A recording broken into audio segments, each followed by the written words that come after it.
Alright, what's going on everyone? Today we're opening 50 packs of Kamigawa Neon Dynasty, and by we're opening packs, I mean I opened them like a week ago. So let's talk. So the Magic Arena economy. There's lots of people who aren't happy with it, and I mostly agree. I've said in the past that I don't think the Magic Arena economy is entirely bad. I don't think it's bad in every way.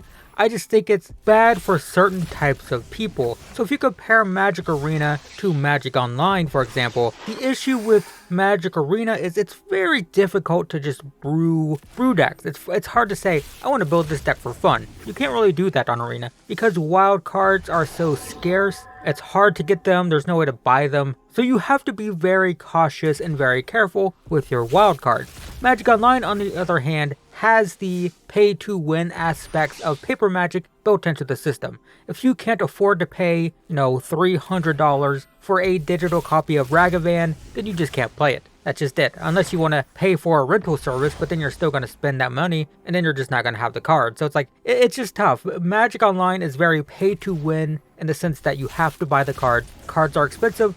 Standard cards are sometimes more expensive than paper cards on Modo just because no one plays standard, and it's just a problem. It's not great. So I see a lot of people saying like the Magic Arena economy is terrible and the Magic Online one is so much better, but I kind of disagree. I just think there are different economies for different types of people. If you just want to throw like $500 at a client, have a modern deck or whatever, a pioneer deck to play forever, Magic Online is fantastic because you can just buy a deck and then you're done. But if you're priced out of tier 1 decks on Magic Online, it is really nice that on Magic Arena, if you don't have any money, you can grind for a tier 1 deck. I don't spend a ton of money on Magic Arena. I spend $50 per set, and then I use all of my quest gold to quick draft for cards, and then the gems I get for that, I buy the Master Pass. So I try to spend my free-to-play gold as efficiently as possible, and then I spend $50 per set. And for the most part, I have every single tier 1 deck in existence right now. Well, before Kamigawa.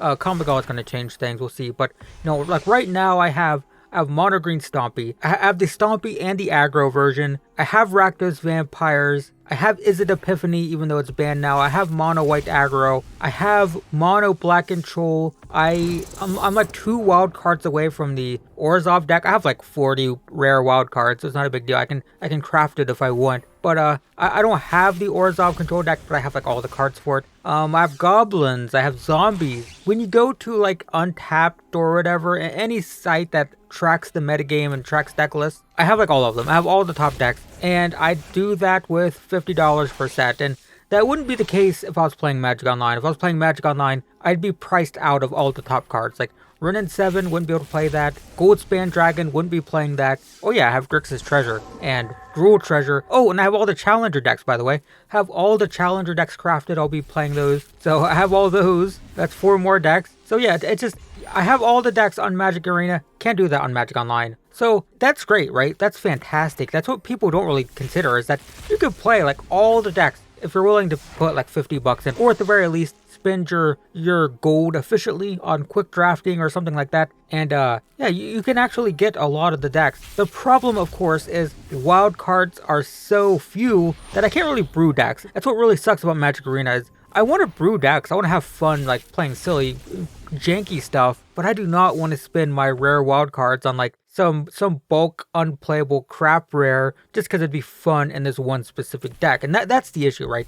The issue with Magic Arena is it is, in my opinion, it's the cheapest way to play competitive Magic. It is the best way. If you don't have the money to play tier 1 or competitive in paper or Magic Online, you can do it on Arena. It's fantastic, but it is very restrictive in that you can't really brew decks or experiment with decks without it being incredibly expensive, like crazy high expensive. Like I know Saffron Olive, probably better known as Seth of MTG Goldfish, I know he says he spends like $300+ per set, and that's like way more than it would cost to buy 4 copies of every card on Magic Online. I would almost bet 4 copies of every card from every standard set, probably like $150 to $200 or less, maybe. I don't actually know. I'm throwing that number out there. But it's more expensive if you need every single card to brew jank decks, right? That's the problem. You need so many cards to brew jank decks, and the wild cards are astronomically expensive if you're going through that wildcard system. But on the flip side, of course, you don't have to spend that much, and you can have literally every tier 1 deck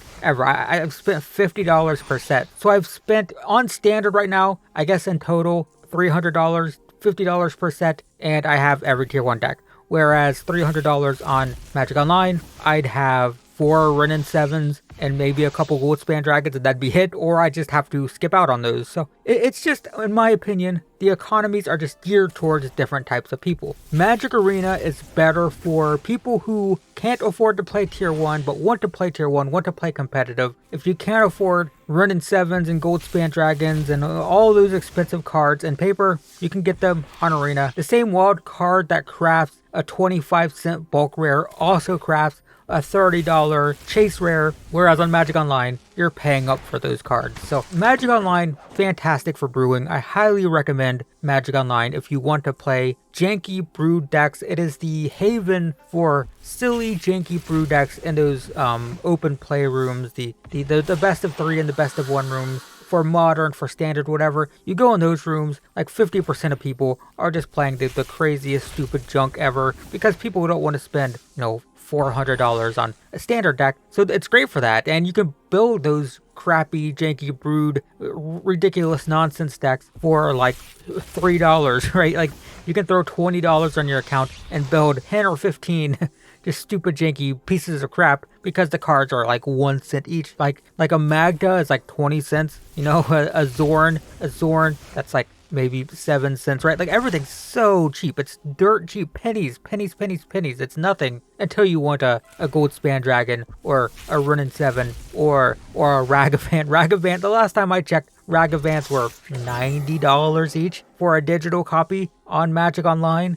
Kind of crazy. So yeah, Magic Online, fantastic. I definitely recommend it if you want to brew casual jank decks and play against other casual jank decks. But Magic Arena is definitely the place if you're trying to grind competitive matches. And whether you want one or the other is going to be purely up to you, right?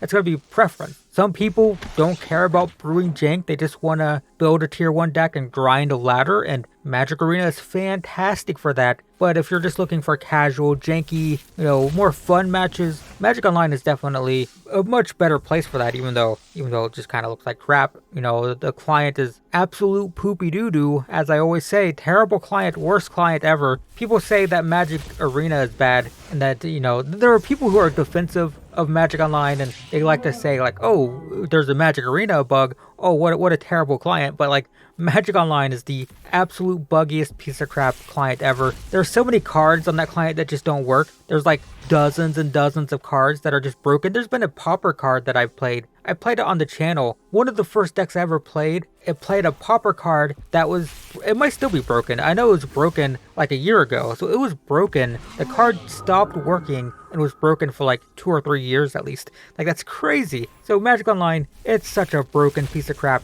and I will absolutely never listen to anyone who defends it. It's undefendable.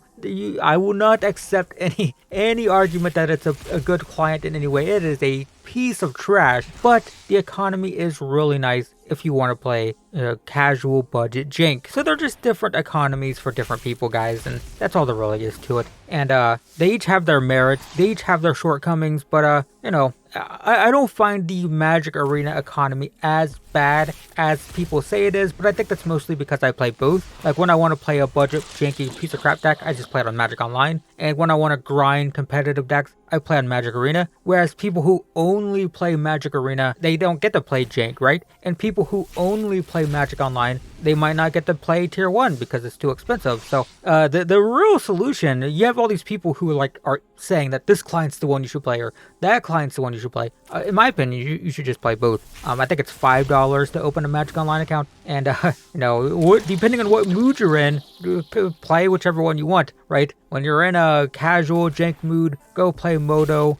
When you're in a competitive grindy mood, go play Magic Arena. I think they're both fantastic for those different reasons. But you know, obviously everything's so arena focused that the what's at the forefront of, you know, what people are talking about is, well, this is bad for brewers, so the economy's bad, and it's bad. It's definitely not great. I would say it's, if I'm rating the Magic Arena economy and how everything works on it, I'd give it like a 4 out of 10. Maybe 2 out of 5. No, it's not great, but it does have its merits. I think there are aspects of it that aren't as bad as people say, but it would be nice if, honestly, one of the most frustrating things about Magic Arena is the lack of duplicate protection on so many of the rewards. When you get a 5th copy of a rare and it just gives you vault progress, that's the most infuriating thing ever. Just give me a wild card or a different rare, please. Jesus Christ. It's so frustrating to get a 5th copy of a rare for a reward in some event that I paid for.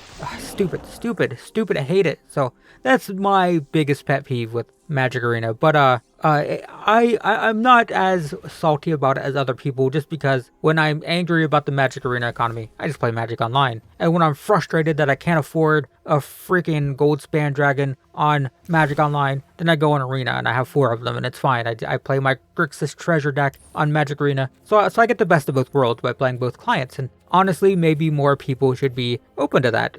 Magic Online content is dead. No one plays Magic Online content. I watch two people who play Magic Online, but for the most part, like, no one's playing it. But honestly, more people should. It's the place to go when you're sick of, you know, playing against the same freaking decks every day. Because you will see a lot more variety on Magic Online for sure. Because people are priced out of tier 1 decks, so they're forced to play different decks. But yeah, I don't know, guys. Just wanted to talk about that. Wanted to air that out. There's no grand reveal here. I don't have a big major point other than consider just trying both clients. They're both good in some ways and bad in others. So yeah, that's it, guys. Thanks for watching, and I will see you in the next one.